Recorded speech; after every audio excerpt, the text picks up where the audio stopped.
Hello, everyone. Thank you for joining us today for our Leaders in Housing Counseling webinar.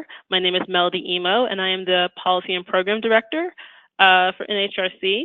On the phone, I also have Ellie Pepper, who is our Relationships and Innovations Director.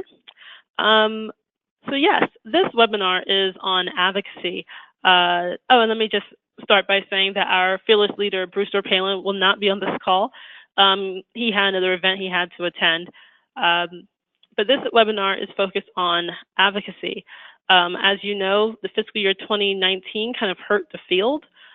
We saw a $5 million cut for the Housing Counseling Assistance Program at HUD.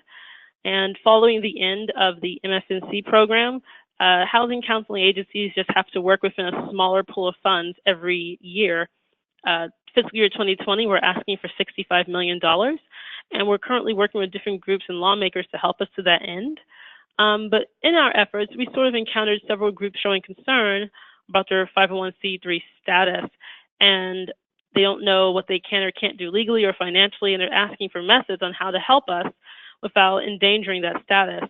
So we thought that this call was timely just to address those concerns and sort of get people on board before we really jump into fiscal year 2020 appropriations.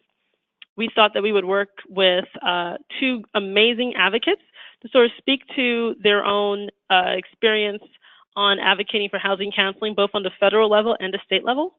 We have Lou Tisler, who's the Executive Director of the National NeighborWorks Association, which, for those who may not know, is a 501c3 or 501c6 organization with dues-paying membership of approximately 200 nonprofit NeighborWorks chartered organizations, which makes up about 80% of the total NeighborWorks network, as well as Stephanie Coe, who is the Deputy Chief Operations Officer with Beyond Housing, where she supports the organization's operations, housing, and infrastructure development and public policy advocacy efforts. She's worked in community development in St. Louis since 2010, and she has a background in nonprofit management and leadership, as well as policy and program evaluation. So with that, let me jump right into our agenda. Our agenda today is going to focus solely on our own efforts legislatively with NHRC and what we've been doing on the Hill so far, gearing up for fiscal year 2020. We'll have Lou Tisler go through nonprofit advocacy, what groups can and cannot do. And then we'll have our case study from Stephanie with Beyond Housing. We're going to hold off all questions until the end, which will be fielded by our Ellie Pepper. And then just a brief touch on membership, and then just go into our next call, which will be Thursday, March 21st at 1 p.m. So what is NHRC doing right now around legislation? So as we all know, the shutdown and the negotiations on fiscal year 19 was pretty taxing, not just on housing counseling, but I think all advocates at large. And following that, we sort of realized that we need to be aggressive for the upcoming 2020 budget season, which is on the horizon. It will officially kick off when the president's fiscal year 2020 budget proposal drops within the next 1 or 2 weeks. However, even though his proposal won't be released for another 1 or 2 weeks, conversations are already happening in the House and Senate about funding levels.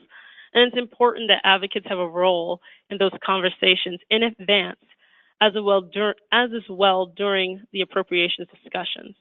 NHRC right now is holding meetings with the House and Senate THUD subcommittee staff, as well as other key potential legislative allies in committees such as Senate Banking and House Financial Services. And what we're doing is that we're trying to make the case for a funding increase for the housing counseling program. And ourselves and other advocates were settled on an ask of $65 million, which would be $15 million more than the $50 million that was appropriated for fiscal year 2019. The problem that we've encountered, however, is that we really, really need Senate Republican champions. We have great allies in Representative Price, who is the THUD chairman for House Appropriations, and Representative Kildee, who will be circulating a Dear Colleague letter for housing counseling funding sometime later this year. As well as in the Senate with Senator Menendez, who will also likely circulate a Dear Colleague letter. But we need Republicans.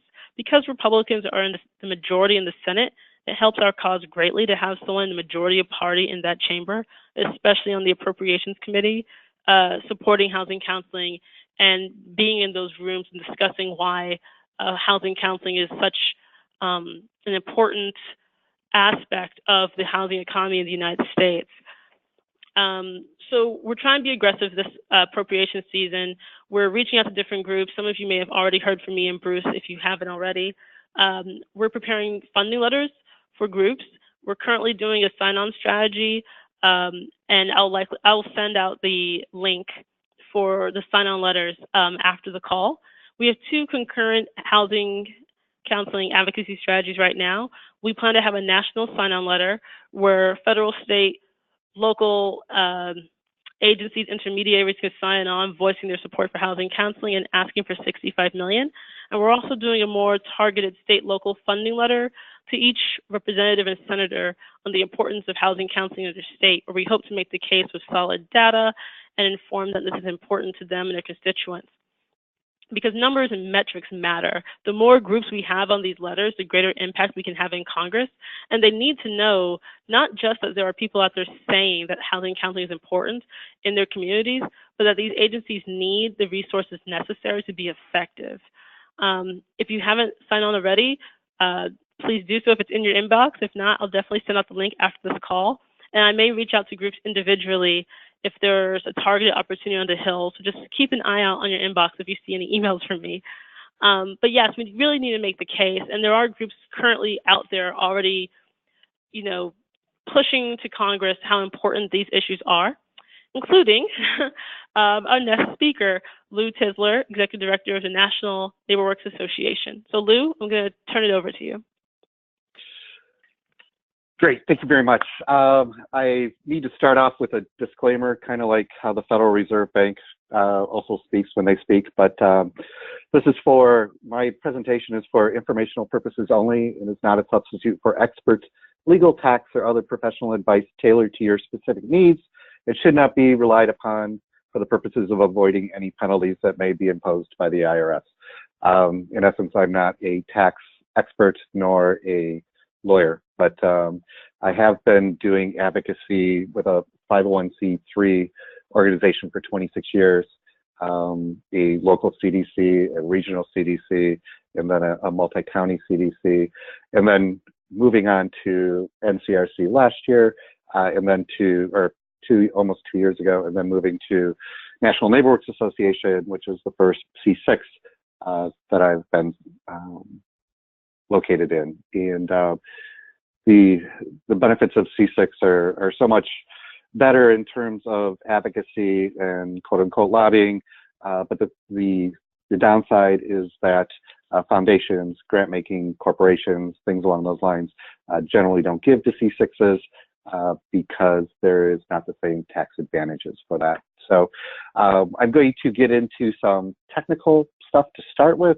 and then go into more things that I've either seen or learned or things along those lines. And so, what is, first, instead of saying what is lobbying, there's nothing that is more disheartening to hear than when somebody says, my board says that we can't advocate or push for an issue because that's considered lobbying, and as a 501c3, we're not allowed to do that.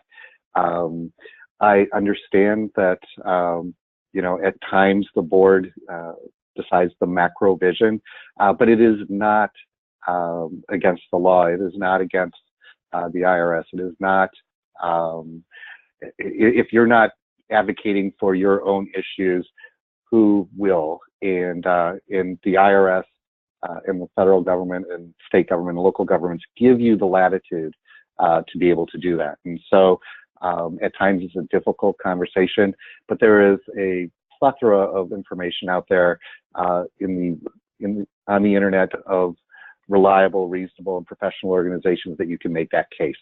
But I've done this presentation numerous times, and at times there's board members there and they're like, we don't want our C3 to be jeopardized, and so we aren't going to get involved on any of the governmental levels other than asking for money. And it's really a detriment to the communities we serve and the people who need our programs, services, projects, and deliveries to have that. And so it's always good to be able to do when you're doing your board training or things along those lines, or orientation, to really talk about advocacy and the reason that you do it and the purpose for that and how voices matter. And so, let's talk about what constitutes lobbying. And so, because there's a difference between what is and what isn't. And so, if you contact members of a legislative body, and that can be local, regional, state, federal, and even international, for the purposes of supporting or opposing legislation, that's considered lobbying. Urging the public to contact members of a legislative body for the purpose of proposing, supporting, or opposing legislation, and advocating for the adoption or rejection of legislation, and really talking about ballot initiatives and communicating that to the public. What is not considered lobbying? If you ask in a more vague or amorphous kind of way that, Senator Brown, will you support clean water? Not necessarily a clean water initiative or legislation, things along those lines, but, more things that are vague in general, as opposed to yes or no on this or yes or no on that. And I bring Senator Brown up because he is my senator in Ohio, and he also just stated publicly that he is not going to run for president, which for us, we think that from a personal level that he would be good for many. And I'm about to move into what is forbidden. And so as an organization, anytime an organization, what is forbidden is for an organization to support a candidate, and to say, we support, WCDC supports Congressman Joyce for office, and throwing support along there, or having events in campaign events. And so you have to really delineate between campaign events and public events. And so numerous times organizations will have press events and things along those lines. And that's okay, as long as it is not working with campaigns and not having it as a campaign, or using your offices for fundraising events, or at times people will do house parties, but they'll do open business parties. And so you want to make sure that that's not what you're doing. And that's really where you get into the most issues in terms of candidate support. But the IRS also looks at two different tests for that. You have the expenditure test and the substantial, or looking at it in the reverse, the insubstantial test. And so the expenditure test is really looking at what your budget is and how much can you put behind a lobbying activity.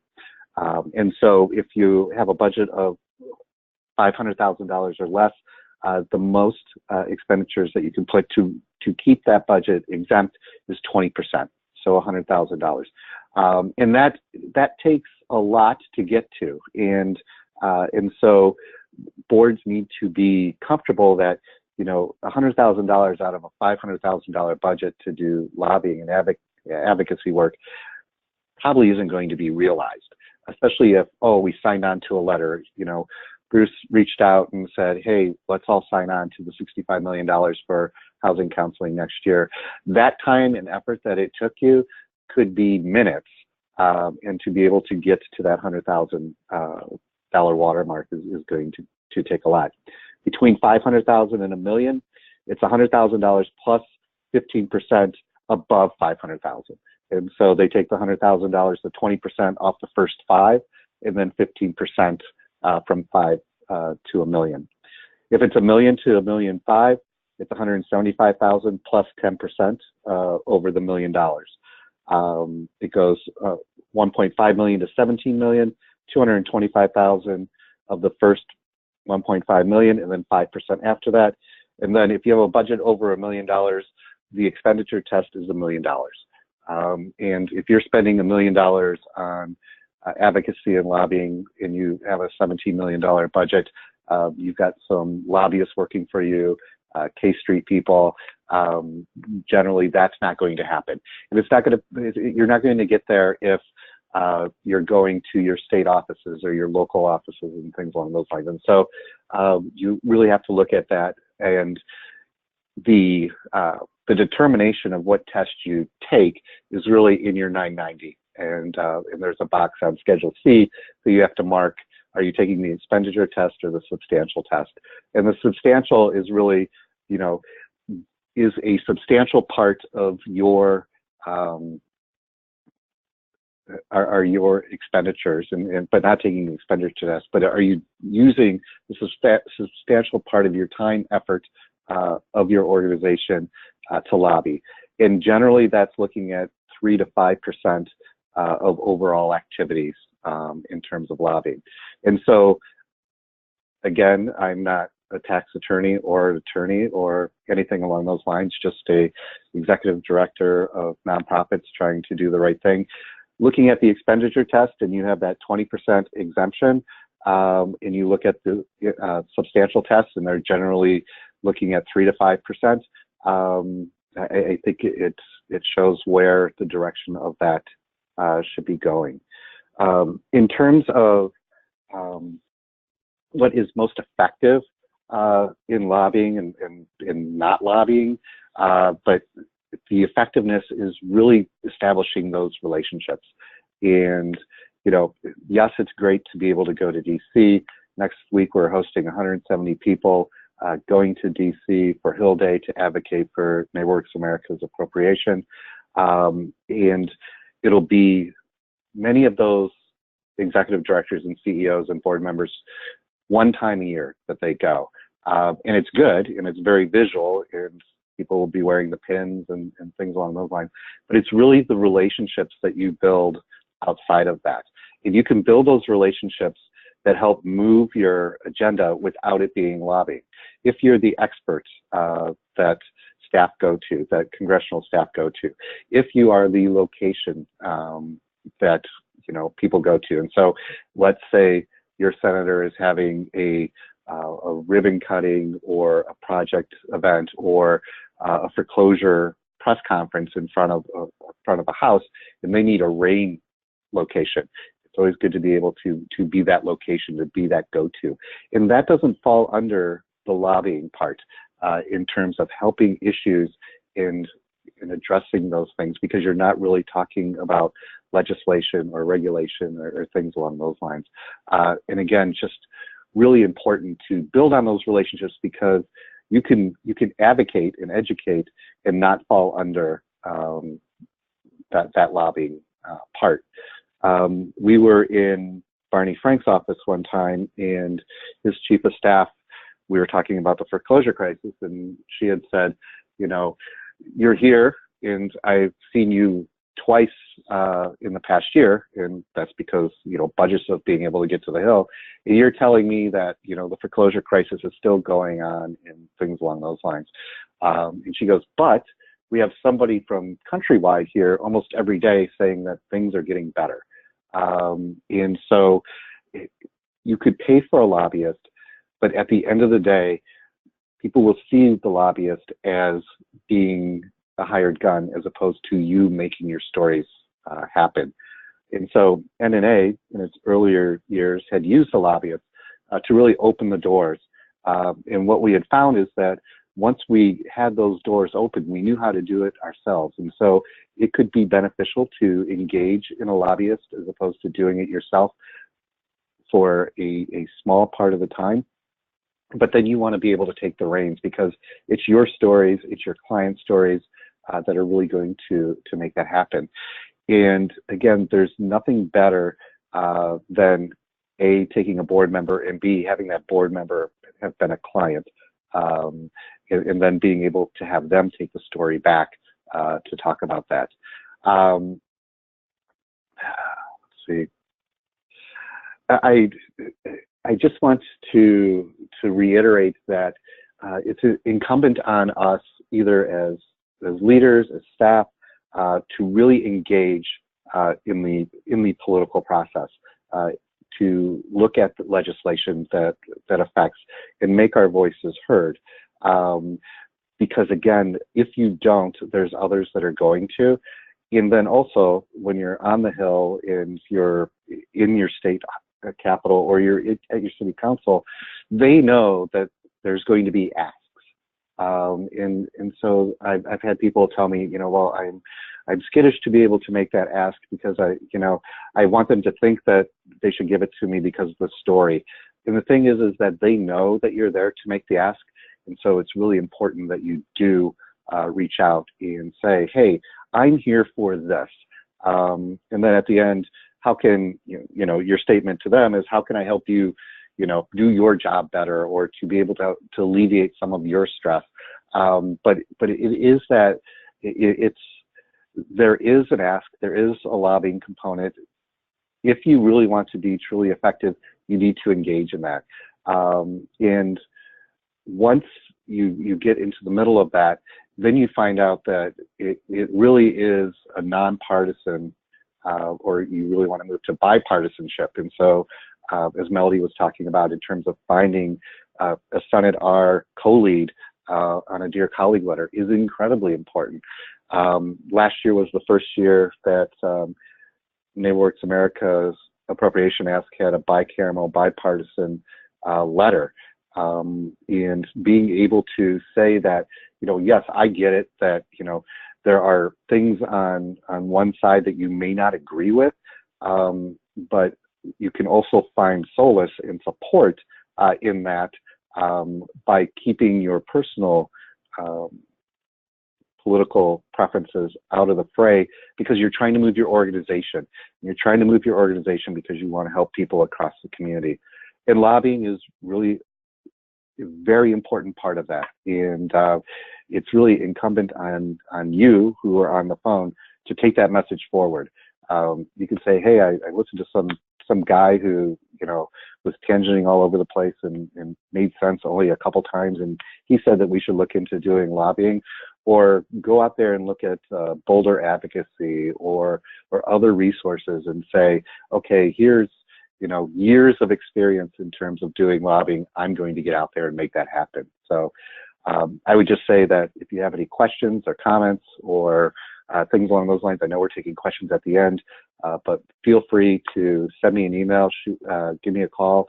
I'd be more than happy to talk to you about lobbying and advocacy and the effectiveness of it. So, and NHRC and Bruce, I know you're not here, but I'm sure you're going to listen to this. Thank you for the opportunity for me to give a presentation today. Thank you, Lou. I really appreciate everything you had to say. I think there was really a lot of detail. I'm sure tons of people will email you after the webinar and probably ask questions. And again, if you have any questions, please submit them via the chat feature in the webinar interface. We're going to move right along to our next presenter, Stephanie Coe. And if you give me a moment, I'm going to turn over the controls to you. All right.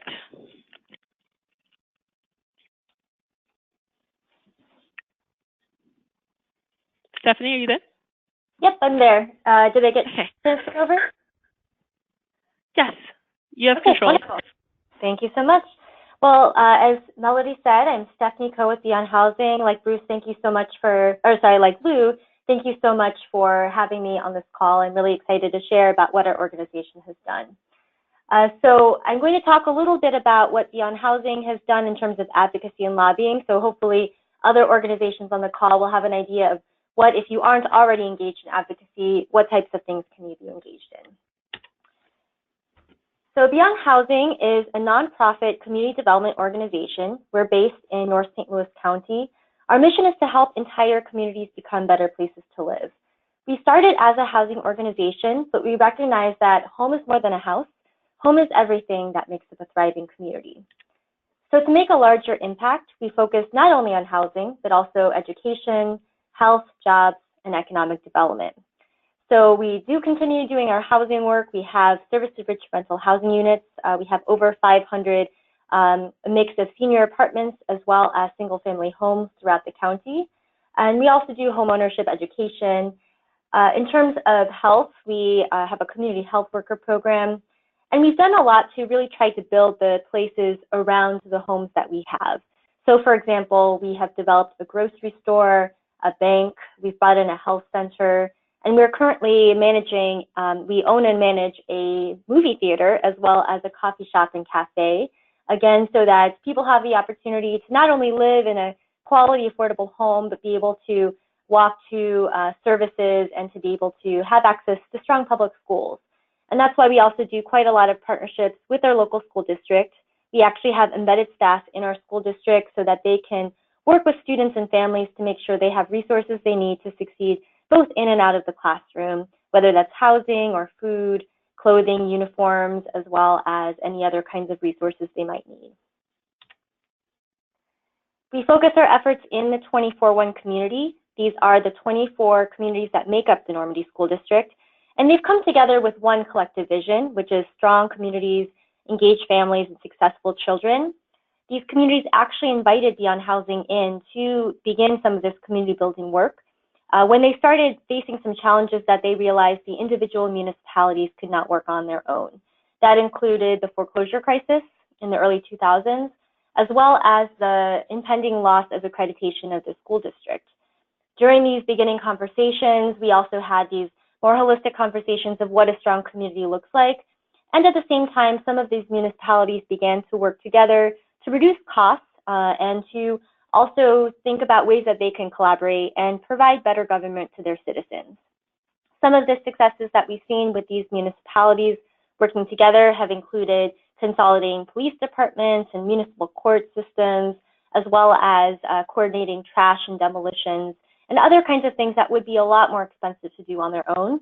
And again, these are all really innovative collaborations that have been recognized at this point nationally by both Robert Wood Johnson Foundation as well as the White House. And we're really excited to be a part of this work. So why has Beyond Housing become involved in public policy advocacy?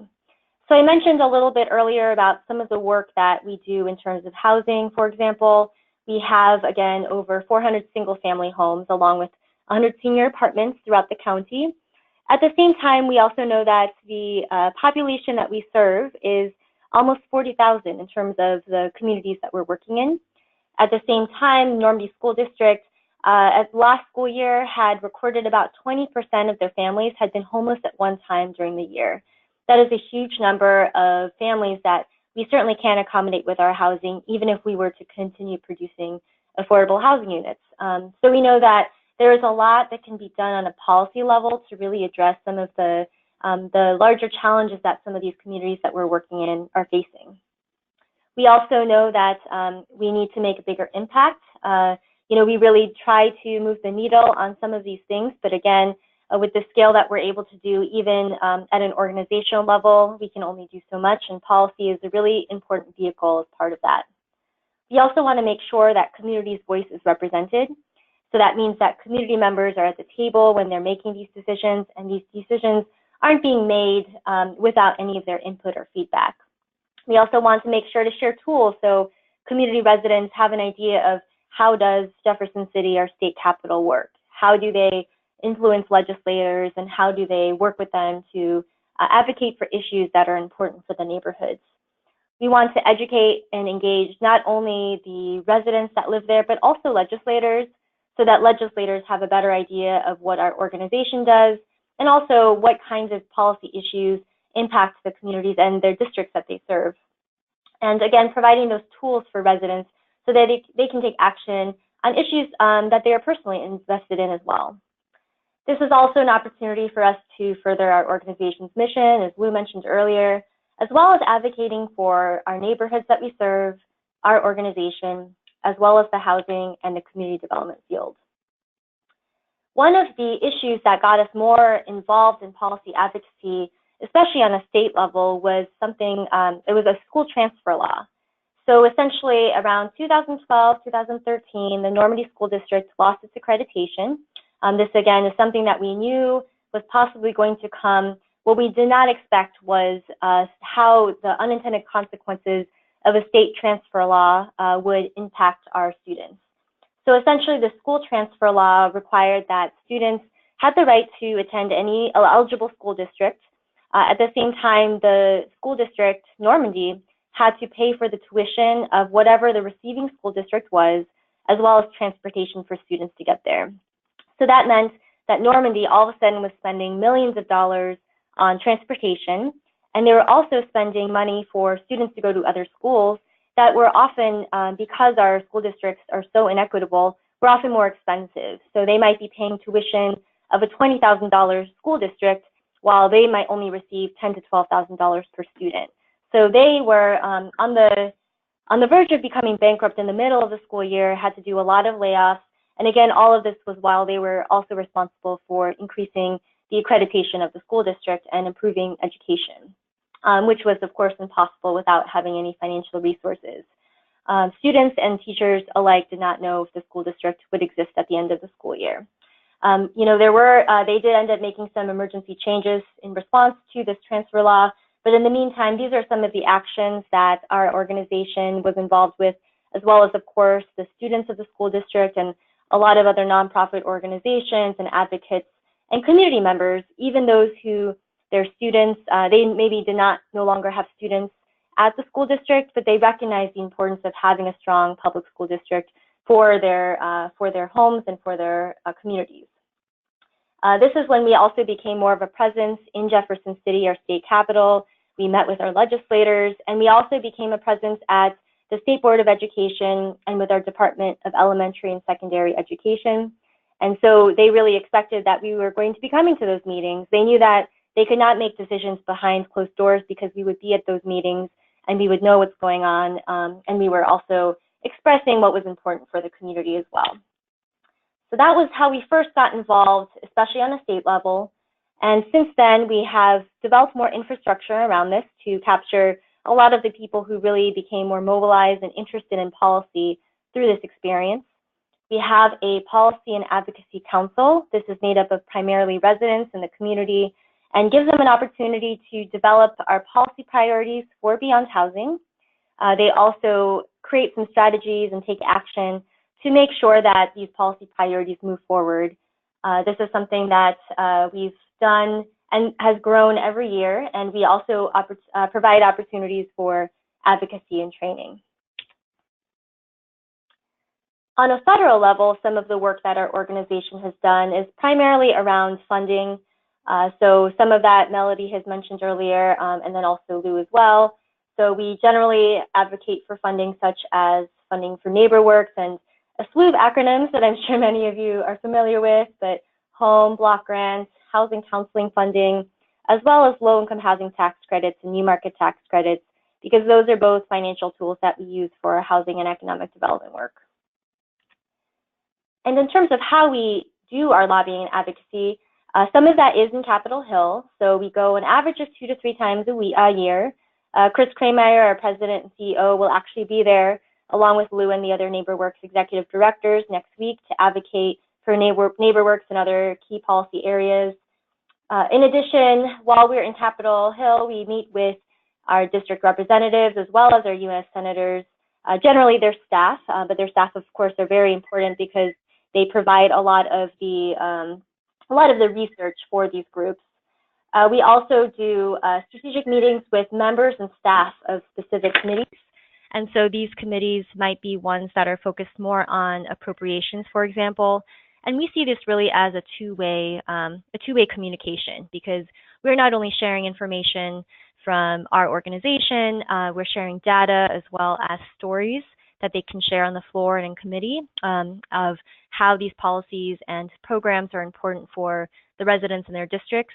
But we're also able to get some information, especially from staff, about where they see the budget going during that particular process, and strategies and recommendations for us of how we can help. We've also hosted site visits in district, so that includes with our congressmen as well as staff from our U.S. senators. And we've also done letter writing, emails, and phone calls. One thing I will note is that letters to Capitol Hill, they take a bit longer because there is quite a lot of security checks for letters. So while it is nice to have a handwritten letter and thank you note and that sort of thing, emails often are a lot more effective and are a lot more timely. So I would say either do both or just do emails rather than relying on letter writing because of the security that they're usually going through. On a state level, these are our policy priorities. As I mentioned earlier, our Policy and Advocacy Council works on developing these and our board actually approves these. As Lou mentioned, the board is really important to be supporting this work, and we're really grateful at Beyond Housing that our board is supportive and approves these policy priorities every single year and has some discussion on them as well. So they know nothing is a surprise for them when we come out on a certain issue. They've already voted on the policy priorities and know where we're at. The items in bold are those that we take more of a leadership position on. The other pieces we might, sign on a letter, maybe email a legislator here or there about some of these other issues. And these policy priorities are developed through multiple criteria that our policy council members look at. That includes criteria of racial equity, of partnerships and feasibility, impact of the local community as well. These are some of the activities that we take in terms of our state advocacy and lobbying efforts. We do quite a lot of bill tracking to see what kinds of bills are affecting our policy priorities and making sure that if there is a bill that needs to, that we could testify at either for or in opposition to the bill, we tend to do that, especially for some of the bills that we really think might be moving forward that year. We also meet with legislators, both in our district, but also key legislators for different committees that will be voting on bills that are important to us. And of course, participating in advocacy days. One nice thing about doing more of the state level advocacy is that it's a bit more accessible. Going to Capitol Hill, again, a lot more expensive. You can't necessarily bring all of your advocacy council members there. But on a state level, for us anyway, it's about a 2-hour drive. It's something that we can rent out a bus and bring a lot of advocates and show them the process of this is how you meet with a legislator and making it as easy as possible in order to affect change on a local level. We've also done a lot of legislator engagement. Again, those relationships that Lou mentioned earlier are really quite important. We've had some, and actually he mentioned a little bit about having a lobbyist and how that can be helpful in some ways, especially in opening the doors, and it certainly has for us. We did have a consultant a few years ago, and from that experience, he was really able to give us a better idea of who the power players are in Jefferson City. We were able to create some really strong relationships with some legislators specifically on education issues, and we still hear them actually talking about our work even today, even though they don't even represent us. We're not in their district, but we still have a strong relationship with them. And we've continued that even now that we don't have a consultant on staff. We do this all in-house now. Something that we try to do is really connect community members with legislators during the legislative session. We always try to connect community members with the legislators that represent them so that legislators are hearing from their constituents about our organization and how it's affected them and how our policy priorities affect them as well. We again testify at hearings when necessary, and we also host a legislative event in our district. And this is an opportunity to really share more information about what our organization does. We bring people on a bus tour to see some of our housing and economic development work. And we also award legislators who have done some really positive work in our policy priorities for the previous year. And we also present our policy priorities and give people an opportunity to hear those stories. So hearing from speakers who have been directly affected by some of the policy priorities. Here there's a photo of Gabby, who is a Normandy High School student. So she was able to talk a bit about some of the things she's been able to do through that school district in a really positive way. And finally, we also have done some voter mobilization efforts. We know that change can take a long time at a federal and a state level. And so for us, it's also important to see what can we do now. And so we know that something within our control is to be able to educate voters on what they'll be voting on in the upcoming elections. So we really did quite a lot of mobilization last summer for the August primary elections, where we had county, local, federal, as well as state ballot initiatives or candidates. And we wanted to make sure people knew who's running, what are people running for, what are the different offices, what's the difference, and how do these ballot initiatives affect me? We did not take a stance on any of the ballot initiatives. Of course, we didn't take a stance on candidates, and we made sure to train our voter mobilization organizers that they couldn't bring their personal interests into the fold when having these conversations. But we just wanted to make sure to educate people on, so they were confident when they went into the polls and voted. So we were really excited with some of the successes we've had. We knocked over 1,500 doors, registered over 50 people, and then had over 500 conversations. We were able to really talk more in detail of here's what you're going to see on the ballot in August. We also hosted a candidate forum. This is with state representatives and state senators who are running for office. This was a huge success, and one thing I think was really important is that we were able to start that relationship with the electeds even before they were in office. Something unique in our district was everybody was new because we have term limits. Everybody had termed out before that. And so we were now starting new relationships with new electeds, and they already saw what our reach was by seeing this really highly attended event. They know now to reach out to us about different legislation, and we're going to be working on town halls with them in the future. Finally, to wrap up, Lou talked a little bit about this, so I'll just mention a couple of things here. I will just reiterate that advocacy and lobbying has really helped our organization further our mission. I really advocate that other organizations participate in advocacy if you haven't already. And we can use a lot of the same strategies that we do on a nonprofit level, specifically for advocacy and lobbying. One such thing might be kind of like asset mapping and doing power mapping to see different ways that board members, staff, clients, and community members are connected to legislators and who represents them. Because if you look at all of those people who are living in all these different areas, you really do have a pretty wide net just from that.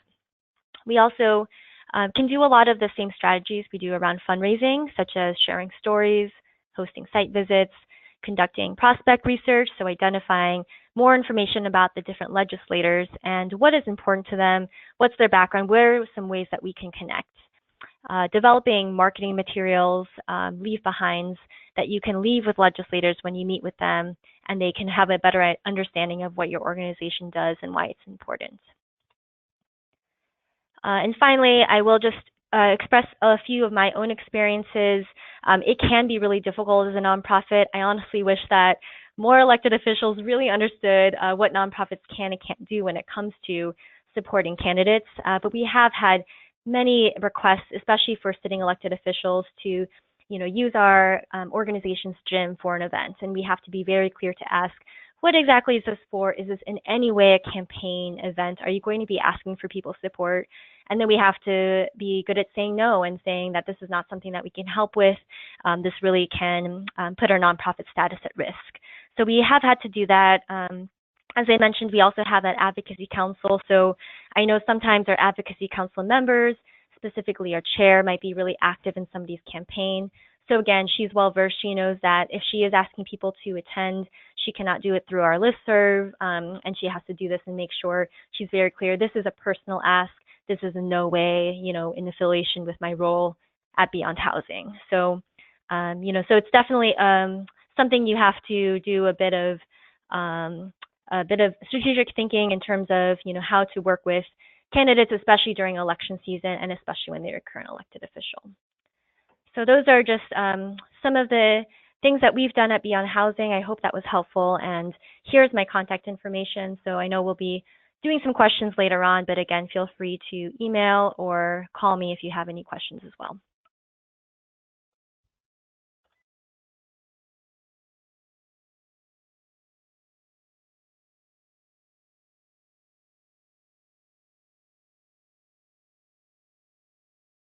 Thank you so much, Stephanie. I think that was a really great presentation. I'm going to, just considering time, I'm going to turn it over to Ellie to sort of help us screen any questions. And I might ask a few questions of my own. Okay. Hi, everybody. Yeah. So the first question is for Lou, and this goes back, Lou, to the information that you were giving about the different numbers for expenditure check and percentages and so on. And do you have a cheat sheet with that information, or is there a link that people can access? I'd be more than happy to send you the sheet to send to people, but yes, I do. Okay, that'd be great. That'd be great. We'll do that. And then, Lou, this question is also for you. Can you talk about the use of federal funds when lobbying? And I think that maybe that's... How about... Yeah, go ahead. How about never? Never. You know, there are a lot of corporate restrictions on grant funding, but in terms of federal funds, never use federal funds to do lobbying. It's a great way to get stainless steel bracelets. So can you talk a little bit more about exactly what you mean by not using federal funds for lobbying? So for instance, if I'm a housing counselor working for a HUD-approved, HUD-funded housing counseling program, how do I lobby without using federal funds? Well, I think that, you know, you want to stay within the parameters of Stephanie talking about advocacy versus lobbying when you look at the true definition. But for when we did that at other organizations, the housing counselor would be 95% on housing counseling and 5% on unrestricted funding or something along those lines. If you have a staff person who's 100% in terms of federal funds, they can't technically do lobbying. But they could go, and what it sounds like you're saying is they could go and meet with a legislator to just kind of say, this is the work I do and this is how I help your constituents. Right, exactly. So, you know, that's the education and advocacy. And so, you know, in terms of, again, educating and saying, look, here's what we do, here's the benefit to your community, you know, here's all this other stuff. But if you went there and said, you know, I want you to implement this or vote for this bill, it should either be, you know, a vacation day, a personal day, something along those lines, to be able to do that. But if you're 100% HUD funded or federally funded, really shouldn't be getting involved in the true lobbying part of that. But again, you want to make sure that you read the grants that you have too. So, you know, but the federal grants pretty much put that out. And so looking at split funding, or at least talking about split funding is one way to do that. So we don't have any other questions. Go ahead. And that's, you know, why you generally see the executive director, CEO, other management really lead the lobbying efforts, because they're usually funded at different levels from there. So we don't have any other questions from the participants, but I kind of wanted to talk a little bit, Stephanie, to ask you to hone a little bit on, you talked about the different work that your organization is doing. You're and breaking up. I'm wondering if you... Ellie. I'm breaking it here. Let me try something different. Is this better? Yes. Okay. So Stephanie, I'm wondering if you could just spend a minute or two talking about what do you think the impact on your various funding streams has been as a result of your education and advocacy that you've done with your different legislators? So I would say that we're really fortunate that we've actually had advocacy-specific funding. Some of the advocacy-specific funding has had lobbying restrictions, but at the same time, we do have quite a lot of operational funding that we're able to use for lobbying as well. And I would say in general, I think a lot of our funders recognize the importance of this work, because in order to get to that bottom of line of what they're also looking to do, you know, a lot of our funders also have a mission for education equity, or they have locum housing. That's one of their priorities as well, and making sure that people have quality housing they can live in. And so they know that lobbying and advocacy is just one vehicle to doing the work, and it's just part of our activities in order to make a difference in the communities that we're serving. So I would say I have not seen any negative effect. We just have to be careful about, like Lou said, making sure that it's on our 990 making sure to quantify what we are doing. We've never, I think, especially since our organization's budget is quite large, but also looking at our advocacy, or looking at specifically our lobbying activities, they've been really low cost. Sometimes that is sending an email. Maybe we're going to the state capitol and meeting with people, but that's still a fairly low cost venture as well. Some of our larger events, like our legislative tour that I mentioned, that is really more of an advocacy event anyway, because that is more focused on sharing what our organization is doing and what our policy priorities are, but we don't actually ask for people to support or oppose any specific legislation at that time. So I guess I was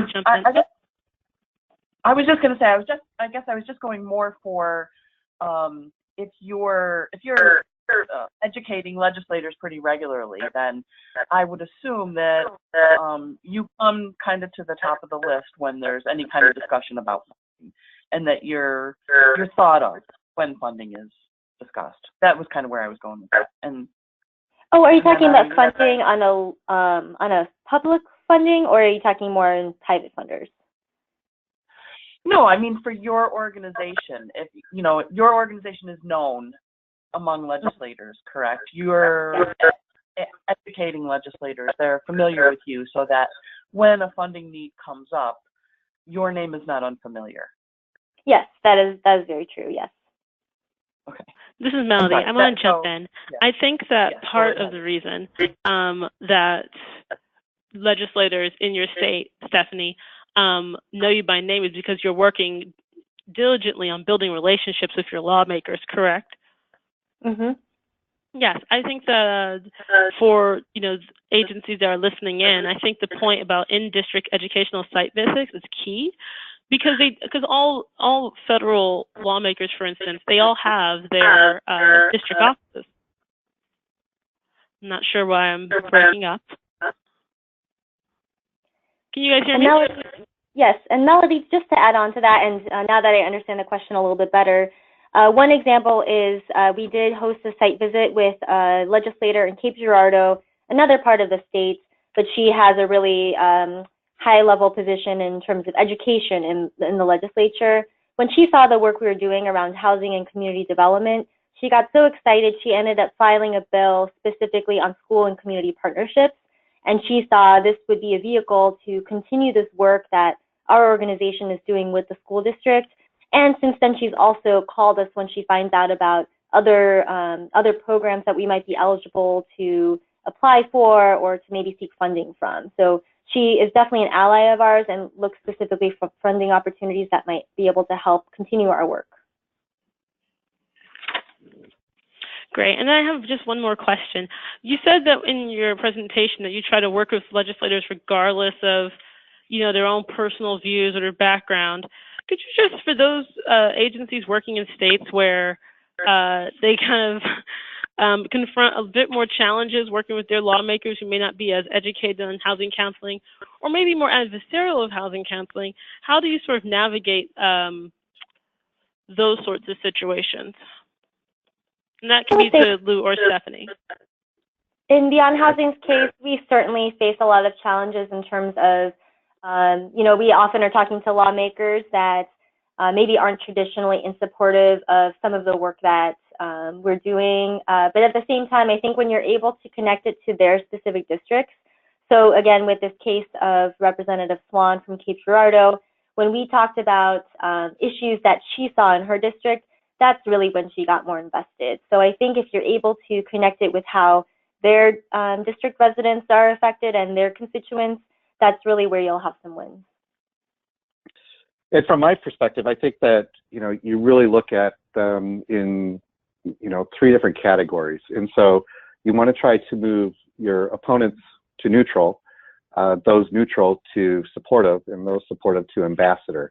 And many times I hear from our members, I really don't want to go to that office.